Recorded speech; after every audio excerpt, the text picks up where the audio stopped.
В сборник «Слова Барле» вошло около 40 стихотворений не только известных абхазских поэтов, но и произведения молодых авторов.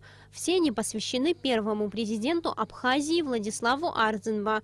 Сборник собрал произведения, написанные в совершенно разные годы. К примеру, стихотворение «Анча», автором которого является поэт Теренчания, впервые увидела свет в 90-е годы.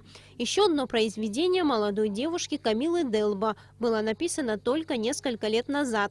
Она совершенно не ожидала, что ее стихотворение, написано еще в школьные годы, когда-нибудь попадет в сборник. Ожидала, но так получилось. Радость и в то же время волнение тоже присутствовало, безусловно. Я посвятила этот стих, когда училась в школе еще, потому что Владислав Григорьевич Ардзинба является примером для подражания для нашей молодежи, и он навсегда останется в наших сердцах. Мы благодарим его за все, что он сделал для нашей страны.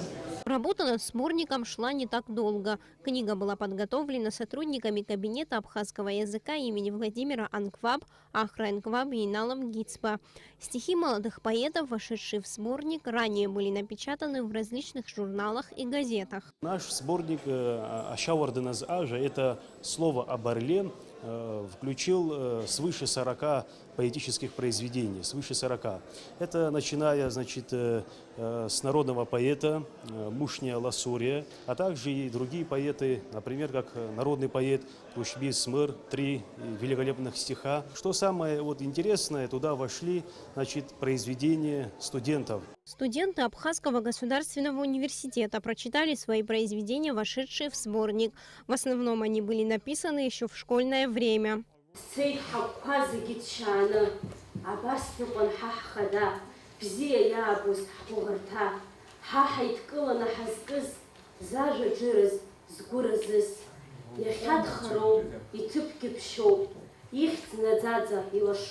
Часть стихов из сборника была написана авторами уже после смерти Владислава Григорьевича Ардзинба.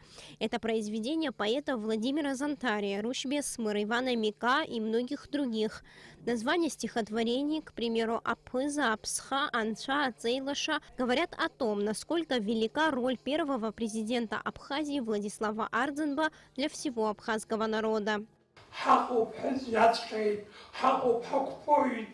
Абсачархон писас депутату руази руктохисхрцу сара абсуарачамзерг ишвицу милату. Участники презентации вспоминали, когда и при каких обстоятельствах были написаны стихотворения, вошедшие в сборник. То были тяжелые времена становления абхазской государственности, период войны и, конечно же, время, когда не стало Владислава Ардзинба.